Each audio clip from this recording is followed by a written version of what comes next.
and just sort of being taught like there was this other world that existed, you know. And as a kid in Guyana, we never had those stories.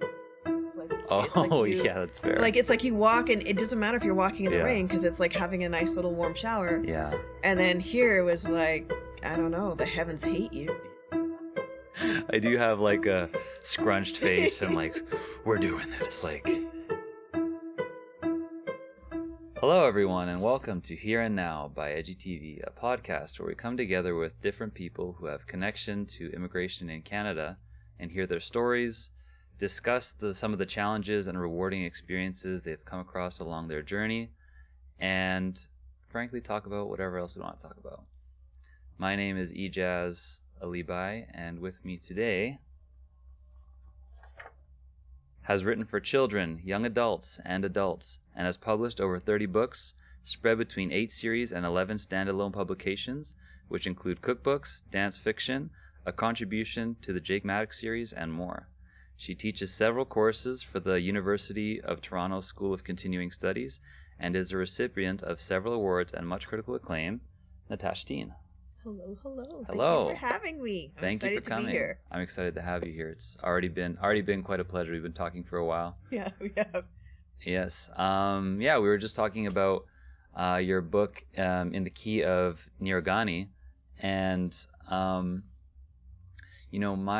I felt personally as I was reading through the first 2 chapters there that so many of the things that were happening to this young girl were I had very similar shared experience, because I lived from teenhood, I lived with my father, who's East Indian. But even before that, I was raised a lot by my grandparents, and on the East Indian side. Yeah.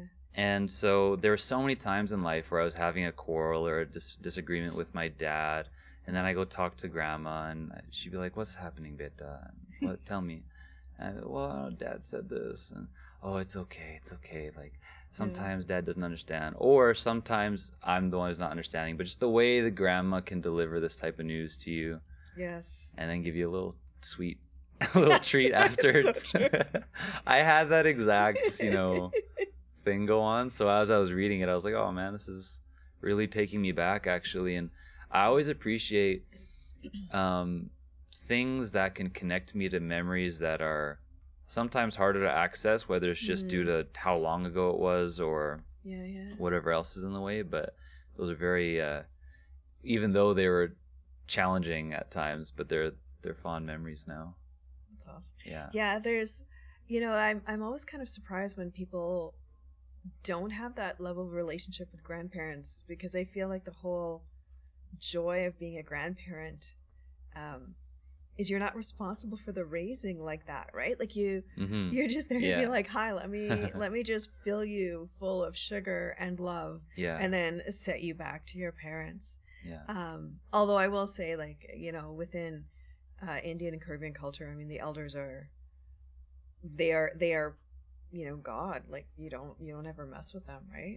But my grandparents for sure were very loving and could very much get their point across. And then the hug and the sly, like, give me your hand, and all of a sudden your hand has candy in it, and very sly. Don't tell your parents, like come, and then they're putting it in your pockets, and you're just like, yes. The secret, don't tell your parents kind of trust. Yes, absolutely. Yeah. Right. We'll just buy this toy. Nobody needs to know. Right? And then they tell them themselves. Yeah. And then they'd be like, "What are you gonna do? I'm your parent." Yeah. My friends were like, "Fine," Yeah. Yeah, for me it alternated, because sometimes I would kind of be staying with my parents more, and sometimes I'd be living with my grandparents more. So when I was living with them, it had that a bit more of that authoritative. They still had the grandparents loving thing, but a bit more of the less of the sugar. Yes. And then when I was pretty much older, like in teenhood, and I was actually living with my dad and stuff, that's when usually that exclusively sugar dynamic kind of, which I think she liked. That's interesting. My grandparents were a mix of the sugar and sass. Mm. And I remember I was like 10 and I was really bored. And I'm haranguing my poor grandmother, and she's trying to make like, she's Guyanese pancakes, chota. She's trying to make chota, and I'm, you know, and grandma, I'm bored, grandma, you know, and she's like, her patience was like, when I look back on it, I just like, good Lord, woman, like, did I ever test you on this? But she finally just got annoyed, and she grabbed a book, and she really loved like Harlequin romance, which I, to this day, it just delights me because she was a very religious Muslim woman. She was very conservative, but I love the fact that she like really loved Harlequin romance. But yeah, so she got annoyed and she shoved this book into my chest and she said, "Oh, go read," and she snapped. Yeah. Like her voice was hard, and I think in my entire life she maybe used that tone with me like, I don't know, 3 times. Yeah. Right, and I think that was the first time. So I would have been 10. I'm alive for 10 years, and I have never heard my grandma speak to me like this. And I was just like, I've definitely crossed a line here, you know. And I you know, I took the book and I turned to like go and read, and then she grabbed me by the back of my shirt, and she grabs me by the back and she yanks me forward and she twists me around and she grabs hold of my face and she covers me with kisses. She goes, "I love you," and then she puts her hand on my forehead and just shoved me away. I was like, that right there is my grandparents raising. Yeah. that was exactly it. We love you. You're annoying us. We love you.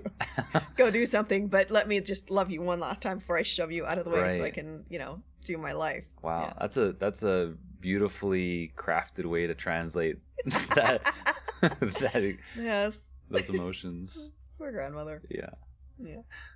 Awesome. Well, yeah, I'm actually kind of curious. You went back to Guyana after being born in Canada, just a couple weeks after being born in Canada. Yeah. Do you have any memories of what it was like back then? Back in Guyana? Yeah, in Nandi Park. Yeah, like I mean, I remember a pink house. I remember like the little ditch of water that was right in front of the, you know, like right in front of the house, and then we had there was like a river.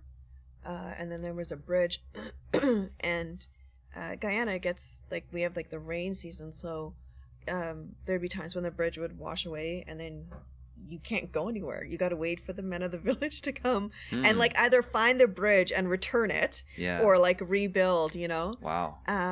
But yeah, I remember, you know, you're growing up with like just the heat, the animals, the sounds, the food. You know, and I remember like Guyana is a very, very poor country. Like I feel like they are slowly reclaiming their post-colonial, I don't know, legacy. I don't know if that's the right word, but they're sort of like picking up the pieces that have been, you know, strewn everywhere. And now I think they're very they're sort of like one of the top countries for like ecotourism. Interesting. But ecotourism? Yeah, so like you would go, and you're actually like traveling through the natural part of the country. Oh, sure. With like total respect for like what that actually means, because you know, it's Guyana. Everything's gonna try to kill you, from like the caterpillars, like you know, really, you know, we had there was a story about she was actually a Canadian woman. And she had stepped on a fuzzy caterpillar, and they poison your blood, and she didn't think about it because she thought, I'm gonna just come back to Canada and I'll get the healthcare system there. But you know, they couldn't figure out what was wrong, and by the time they figured out what it was too late. And then it was like in the news that, you know, when you're traveling to countries that are not like yours, it's really important that if something's happening, you go to those doctors, because those doctors know the insect life, like all of it, right? So yeah, we had the caterpillars. That makes sense. We have like vampire bats, so you're sleeping under netting to make sure that they don't, you know, come at you. I mean, they don't, but they're also, you know, why risk it? And so like as a kid, you would sleep under the nets. But going back to it, it's a poor country, so electricity comes and goes. And it would go more than it would, you know, it would go out a lot. And so I can remember like a pink sky and different colors of stars. And when I came here, it was one of the first sort of bits of culture shock was that you can't see the stars, you know. Interesting. And you can't see different colors of stars. Like you could only see like the white stars because they're the ones that have like the most light. And then I figured that there was some sort of like trade-off because Canada had snow and it sparkles and glitters like stars, like starlight. And I thought, okay, well maybe that's what happens. You just, you know, you move north and you don't see the stars, but you know, you get the snow. But the electricity would go out, and so it happened in school one day. And the teachers were like, okay, well, you know, it's raining, so we just made paper boats and floated them, you know, down the like the little rivulets that would form. So when I moved here, I'm 9, I think, and it's raining. And I thought for sure the teachers would turn off the lights and we'd go get to make boats. And it was such a shock that they were like, no. Yeah. It's like, this Canadian lifestyle is highly overrated. Highly. Yeah. Right? How do you not turn off the lights and make paper boats and see these boat winds? Right? I feel like we can all use a little bit more of that, right? Just go stand in the rain and watch it rain. I wholeheartedly agree with that. Yeah. You see in movies sometimes when people, kids make a little paper boat and they have it when it's raining and it goes into like the sewage or something. Oh, yes. You see that here and there. Yeah. Well, maybe any teachers listening might get inspired. If it's not an everyday thing, at least once, you know, hey, because the thing about when it's raining, yeah, you can get the forecast for sure, but to like an exact time, you can't predict when it's going to rain. Yeah. Or when it's necessarily. Gonna stop. Or when it's going to stop. Right. I mean, that's so if you do want to do today. a rain activity, you have to kind of live in the moment. Yes. And I feel like there's a lot of like sciencey stuff you could pull into it. There's a lot of like, you know, finger dexterity in terms of like making the boats, following instructions, you know, competition, being a good winner / loser. And just having things in life that make one feel like when it rains, it's not the end of the world. Yeah. It could be a beautiful thing. Yeah. I love the rain. Yeah, me too. Yeah, I do. I like to, when it rains and I'm at home and I have the time, I like to go for a jog. Nice. Not me. Yeah.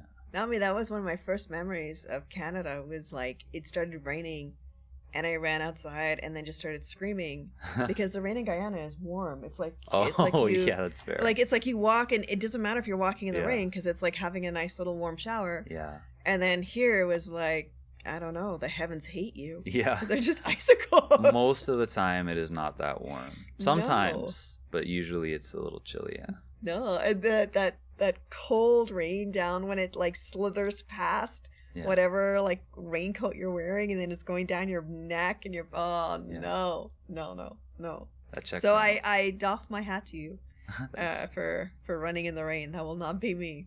Yeah, there's a bit of a like, I'm not necessarily smiling. I do have like a I do have like a scrunched face and like, we're doing this. Like it, you know, it's a bit more of that kind of vibe to it. I feel that my husband was a marathon runner, and I have lots of friends that are runners, and they've all offered to be like, oh, come on, like let's go. I can train you. And I was like, no, you know, forget it.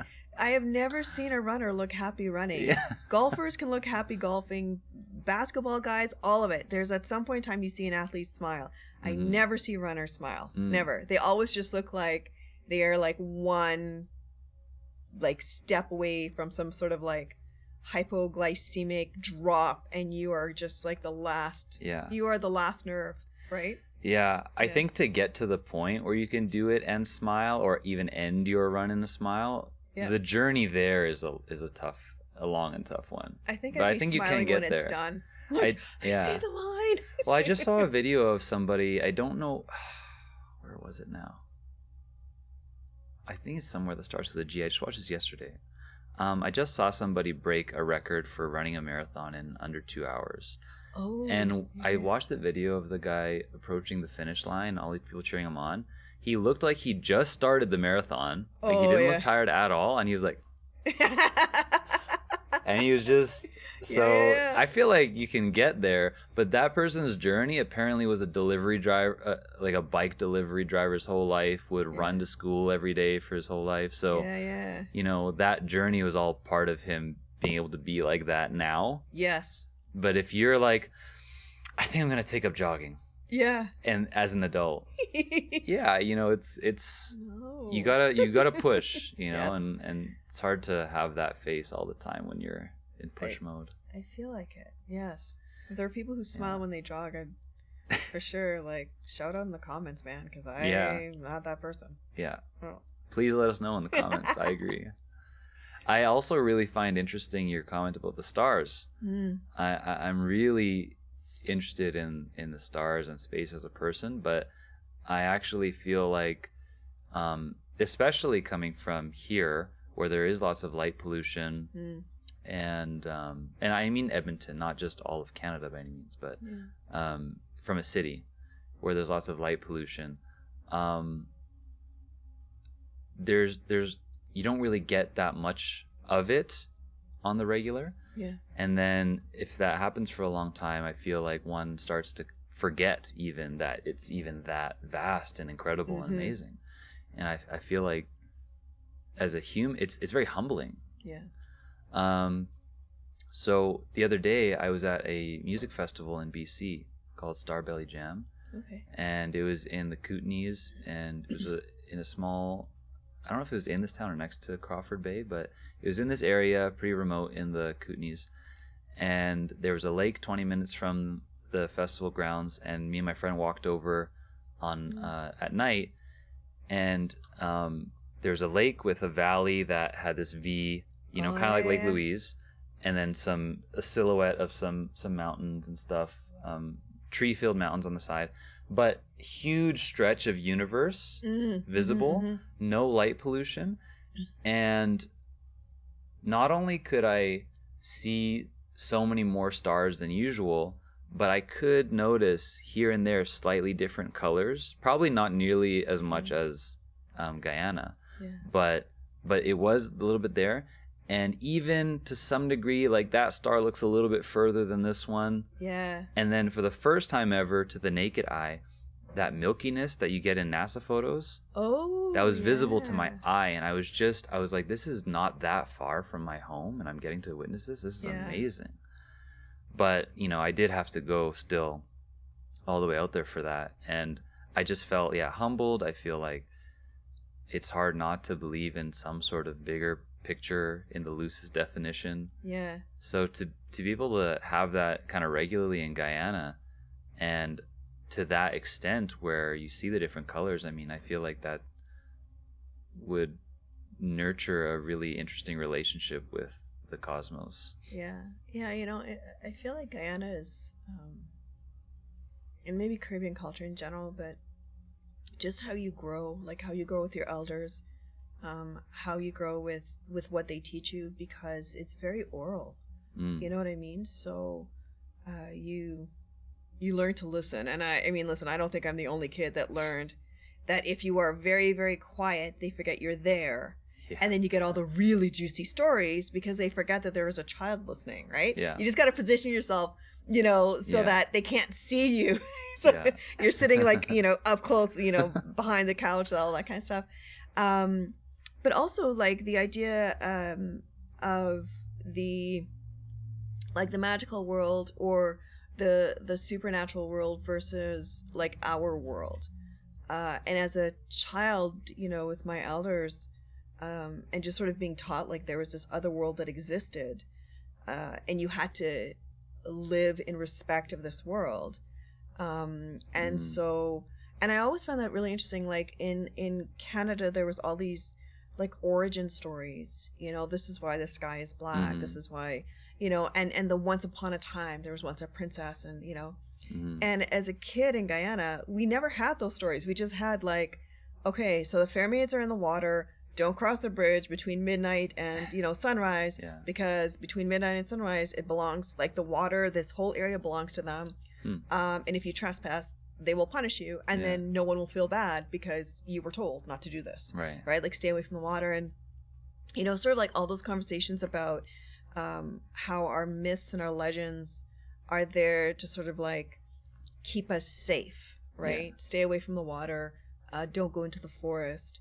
How many of those stories are reactions to colonialism and being stolen.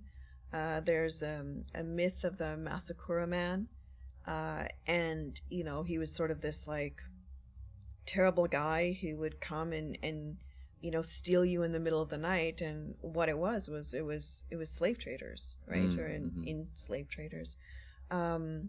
And so, you know, like when you grow, you have all these stories that surround you. At least I did. And then I came here, and then again there was like that cultural shift and that jaggedness, because in Canada it's the idea of like, well, those are stories, you know what I mean? Like that's imagination, that's fiction, that has no bearing on like the real world. The real world is science and logic, and you know, and yet these stories make sense. These stories make sense of the world, you know. And I mean, with all due respect to sort of like being a kid who straddles two nations, I respect my elders, and I love those stories. I love that these are the ways that they made sense of the world. And I will give them credit over, you know, this thing doesn't exist, this is a lie, or this is imagination, just because this is what had them surviving in a time when I think it was brutally hard to survive, let alone thrive. And so yeah, I mean, there's so many like big shifts and little shifts when you go from one country to another, and when you're like learning culture and learning language, because like Guyanese people, we have like Guyanese Creole, so it's English but it's not English. Like, we have our own vocabulary, and I can just, you know, and then sometimes it leads to like these really funny moments, because you're thinking they're saying one thing and they're saying something else. And then other times it leads to like these horribly embarrassing moments, because you think they're saying one thing, but they are saying something completely different, and you're just like, oh, right, my bad, misunderstood. You know, there's so like for brown people, you know, in our culture we're called coulee. In Canada, a valley is called a coulee. Okay. But I'm growing up, like, I think in the first two schools my sister and I went to when we came here, I feel like we were like the only brown kids in the school. I think we were only the kids of color in that school. And then when we moved to the third school, there was like 6 kids of color, but we were all siblings, right? So the 3 sisters were all my sister's age, and then there was like me, the one girl, and then the brother, and we were all one age. So then when the sisters moved on into junior high, all of a sudden the ratio went from like 6 to 3. You know, and if any one kid was out sick for the day, like, you were representing for your like entire culture. And so when you grow up with that, you get used to people like calling you by the wrong name, or misunderstanding, you know, where you come from. And the amount of times that I would tell people I was from Guyana, and they would say, oh my gosh, I didn't know you were African. And then I have to be like, yes, because I'm mixed race, but no, not Ghana, Guyana. And I actually had, and I always remember like this poor man, his earnest little face as I'm a child telling him, you know, my family's from Guyana. And he says to me ever so gently, honey, I think it's pronounced Ghana. I was like, oh, bless you. And you know, like you're a kid you're growing up in a culture that you respect your elder, so it never occur to me to be like, bro, no. But going back to the coulee, and I'm at my friend's house, and I don't know, like, we're all in the kitchen, and we get into this random conversation, and the mother's talking about how she grew up near some coolies, and I get really excited because I assume, one, she means brown people, coolies, and just assume she's like mispronouncing it. So I'm asking her who they were, and you know, whatever. And she's like, well, we didn't name them. Because she's talking about like a valley, and I'm thinking she's talking about brown people. And now I'm just like, well, you know, where I grew up, we give them names. Like, and then there's this like horrible, like, where I'm just trying to figure out how safe am I in a house where the white people don't name brown people by name. And this poor woman has no idea because she's talking about like a natural occurrence in the landscape. And then it clicks in to both of us. And I start laughing because I say, I thought you meant Kuli, like brown people. Yeah. And at first she laughs because she goes, no, it's like a valley. It's like a, you know, blah, blah, blah. Right. And then it further clicks in everything that the conversation was and what I was thinking. Yeah. And how it came across to me. I was never invited back to that house. Like, ever. Like, it's just like, okay, you can go home now. Like, all right, I'm just gonna. That's cool. That's cool. And that's the nice thing about being a writer. All your embarrassing moments, you just are like, you know what?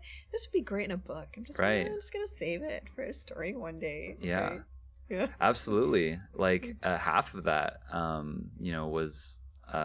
Drew some parallels to the first 2 chapters of that book. So yeah, it's true.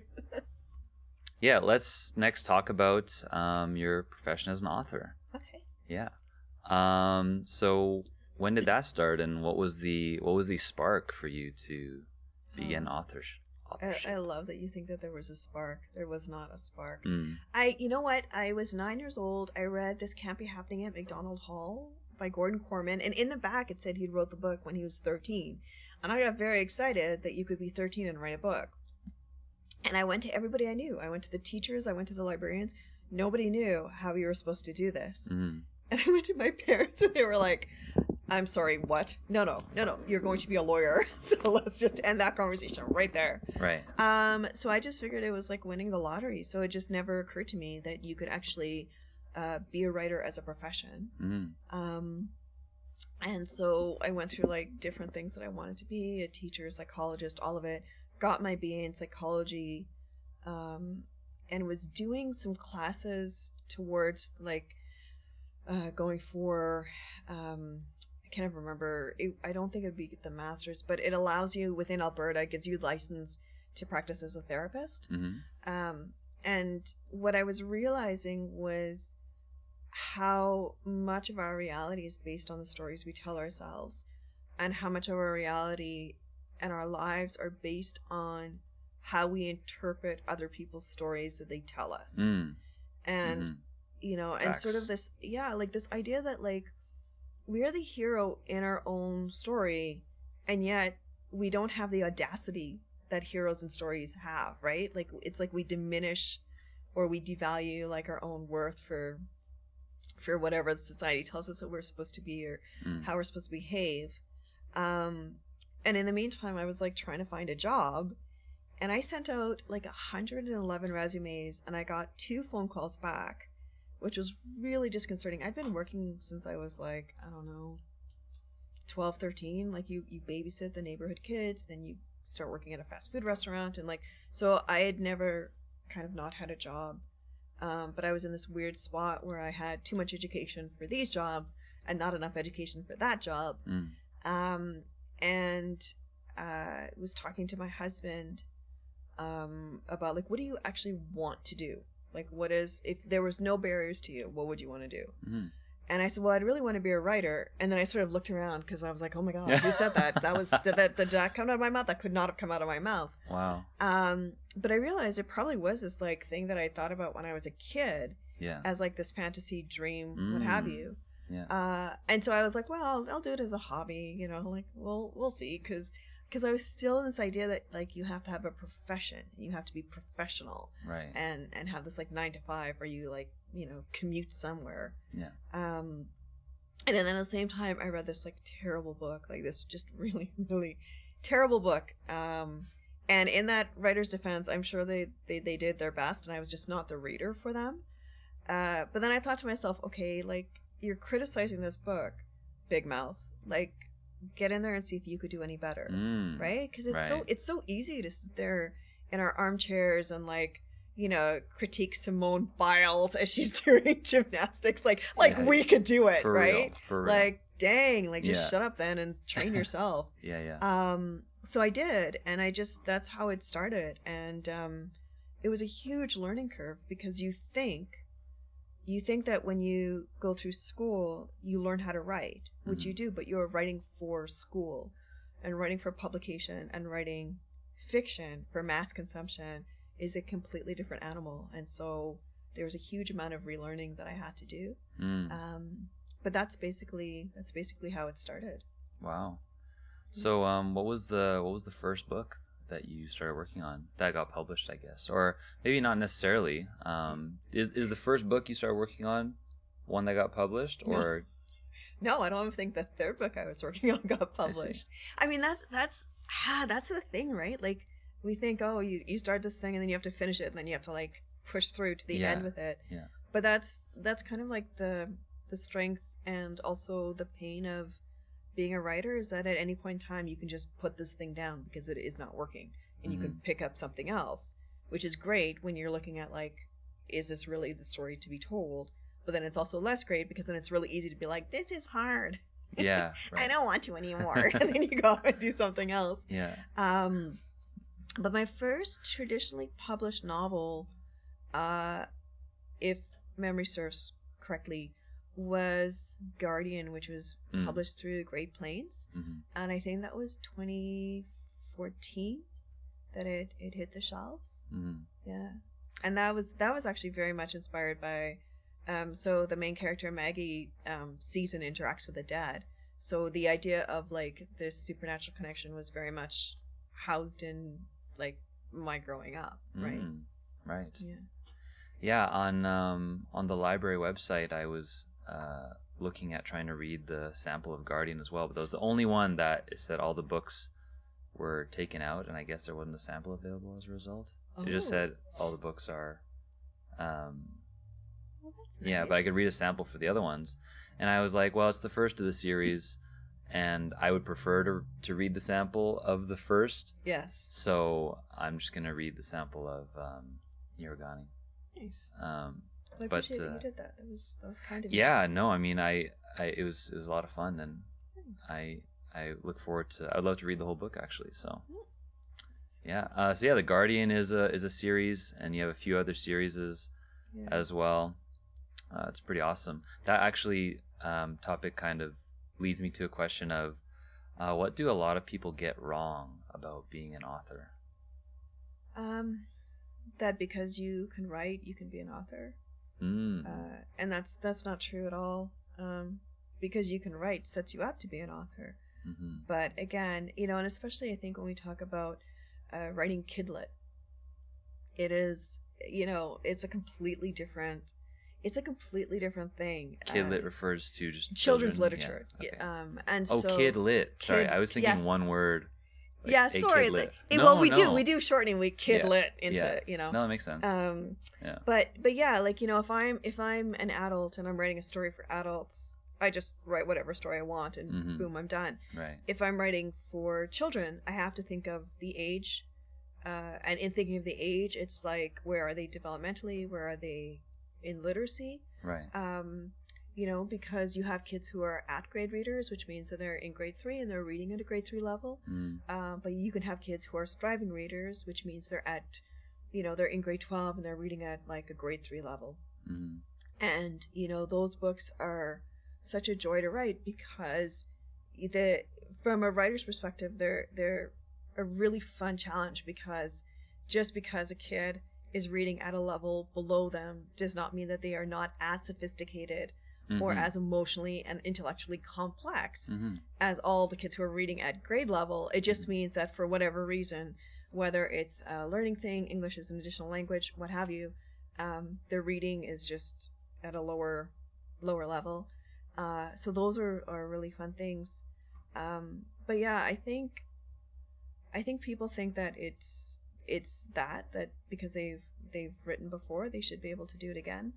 The idea that it's easy or simple, but it's not. And I think there's a lot of times that people are burned out of the industry because they don't realize how competitive the industry is. They don't realize how hard it is, and they have this idea that, well, I wrote this book, And then I read it over, and now it's ready for submission, and it's like, no, we have something what we call draft zero, and a draft zero is the manuscript at the point it is now ready to be edited for submission. Right. But you can have 14 drafts or 20 drafts before you ever get to your draft zero, because telling a story is really hard. I can tell you a story in 5 minutes. For me to write a story is going to take a lot longer. Yeah. Because I have to think about how am I telling it, what setting, character, plot, like all of it. Yeah. And so I think sometimes people don't give themselves enough credit because they find it hard, and they think that because it's hard, it must mean that they're bad at it, and that's not it at all. Right. Writing is hard. Yeah. So if you're struggling, you're probably right where you need to be. I see. Yeah. I see. I really like that term, draft zero. Yeah. I've never heard that, but like when I was editing a short film, after many edits, I got to a point where I labeled the export like final video, and then there was 4 or 5 more exports after that. Final videos, Yeah. So I almost think that the more accurate naming would have been like draft zero. Yeah. And then, so that's pretty interesting. Yeah, 100%. Because I think that's probably, I wonder if that term is interdisciplinary, because it's used it couldn't be. Yeah, is very applicable here for that. So I guess for any type of process that involves editing, I guess maybe. I think so. Editing Anything involves like creation. I would have to think, right? Like, because the whole point of creation is it's supposed to be messy, and you're supposed to get it wrong because you're creating. Right. Or is it? Do you need creativity and an element of publishing? Do you think to incorporate the title Draft Zero? No, I think publishing is the business side of of writing creativity. Right. But I think, you're allowed to write just because it brings you joy. I don't think we have to monetize the things that light us up and put color and beauty into our day. For sure. Right. Yeah. There's many brilliant poems and books and songs that the average person won't get to hear because they're just made by somebody who's doing it just because they... So true. Yeah. So true. I mean, we were talking about our pets earlier, and I mean, I don't think, at least I hope, I was going to be like, I don't think I'm the only person in this room who has like songs that they sing specifically for their kitties and their pets. Like, we had a whole song that I would sing to Gracie, our dog, when we were putting the boots on for the winter walk. She didn't like it, so yeah. So there was a song, and that's never going to be, that's never going to be on iMusic or Apple Music. But let me tell you, those songs are bangers. My critters love them.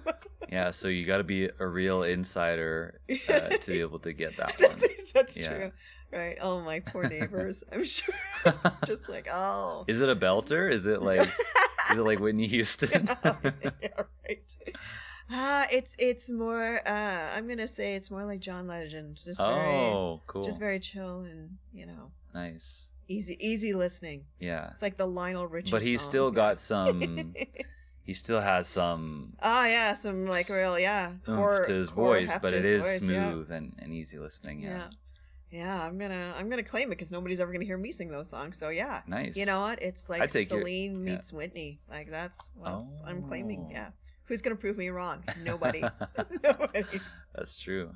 I do have a song about my first cat when we adopted him. It is actually on Spotify. Oh no, it's on SoundCloud right now. I should have. No, it is on Spotify too. Okay. It's called "Every Time You Go Outside." I love it. Yeah. It's one of my favorites to do live because I guess we didn't say this before, but I am a musical artist. Okay. I make hip hop and spoken word and experimental but I guess rapping and spoken word is kind of the main discipline right now. Yeah. But I have that song, and it's just kind of about, because he was a rescue cat, so the first half is kind of like filling in some blanks about what his backstory might be like, and then a little chorus where I sing, and then at the end I just go meow meow meow meow meow meow meow meow meow, and I try to get the audience to meow along. Yes. And one time the whole audience meowed along, and it was very wholesome. That's excellent. Yeah. That's excellent. You should really do a collab with your cat. Just like get him in there. Get him in there. Add in some meows. He's very vocal. A couple of purrs and like the downbeats. He's very vocal, so that's a good idea. Yeah. Well, I guess just on the note of I wonder what we call it, authorhood, authorship. Is there an official, word for being an author? Yeah, you know what I mean? I think it's just, you know what? That's a great question, because I know that there's some sort of difference between being a writer versus an author, and I think like a writer is someone who is unpublished, and an author is someone who is published. But I just feel like that's like parsing and separating creatives, right? Like we are all writers, we are all authors, so let's say author. Sure. Let's use that word. What's a piece of advice that you would give an aspiring author? Oh, keep going. Nice. No, like 100%. When I was first starting out, I remember meeting this author and I had said the same thing to him. Do you have any advice? And he said, oh, keep going. And I was like, oh, bro, come on. Like, keep going. Mm-hmm. Can you not give me something? I don't know. Can you give me not the secret handshake that will help me with my publishing or what have you? But in reality, I mean, that really is what it is. Like, it's very little to do with like your actual talent, because there's a lot of amazing books that will never get published, not because they're not good, but because the market doesn't know what to do with those books, right? Mm-hmm. And the market isn't there for them yet, and so the idea is that it's the perseverance and the resilience that's gonna like get you through, and quite frankly, if this is the thing that you want, facts, then like 100% go get it, and do it in a way that you get it done.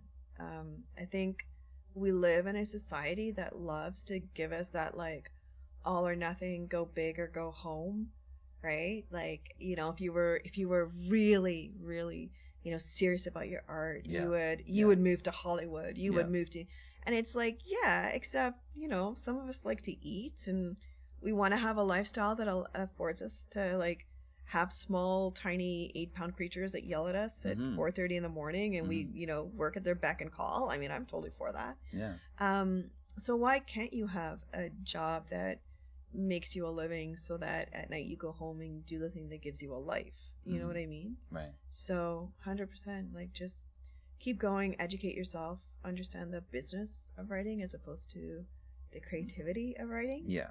And yeah, that's basically it. Beautiful. Yeah. I saw one quote on do you know what Qigong is? Have you heard of that? No. It's kind of like Tai Chi, but similar and different. They have the same kind of roots, but yeah, movements to connect to your body and to Qi and in the universe and all that. I watch some YouTube videos for that sometimes, and I saw this one quote that said, there are only 2 mistakes on the journey to mastery: not starting and giving up before you get there. Yes. Yeah. One of the quotes that I've always loved is, falling flat on your face is still moving forward. Oh, I love that. I was like, yes, I am exactly that person. My face and the ground are in contact a lot. A lot we are. It's relatable content. It really is. Wow, yeah, that's great. So what's next for you? Do you have any like books on that you're working on right now, or any sort of projects, anything like that? I do. I've got a couple of I've got a few books that I'm currently running into the wall on, and questioning every decision I've ever made, and questioning whether or not this is going to be a manuscript that ends me, as one does, right? As how do you know you're creative? Are you questioning your life choices? Yes, you are a creative, my child. Like, come into the boat with the rest of us. And next month starts the introduction to writing for kids with the U of T. Nice. And I love that. I love hanging out with other writers. Like, it's such a great way. Like, if tip number 1 is to keep going, then tip number 2 is surround yourself with people who also are jazzed about writing, because then when you're not quite as excited, their excitement is contagious. You know, and when you're feeling low, then you know your writer friends are the ones who like pick you up and tell you to keep going, and you know will absolutely talk to you endlessly about should you say he walked or he strode, because they understand. They understand. Yes. Yeah. That nobody else does. Right. Yeah. That's real talk. That's real talk. I you know, I'm somebody like that. Even if it's not for my art, even if it's just for speaking, I can be like that. Like, what is the best way to say what I'm trying to say right now, or to this person when I talk to them then? And there's a lot of people that say, I don't know, either or works. And there's times where that's true. Yes. There are times where that's true, but language is a very beautiful and like there's a lot of power to words and word choice.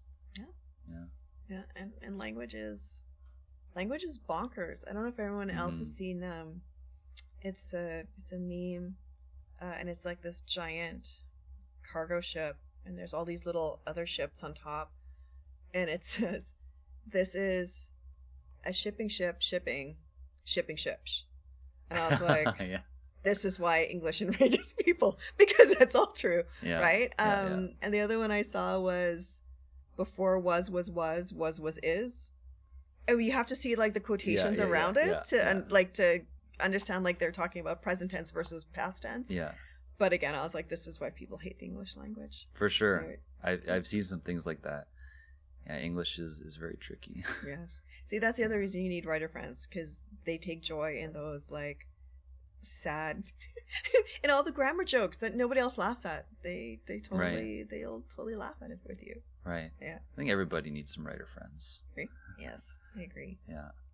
Great. Well, where can people find your works and find your library, your local bookstores, Amazon, and they can find me at natashadeen.com.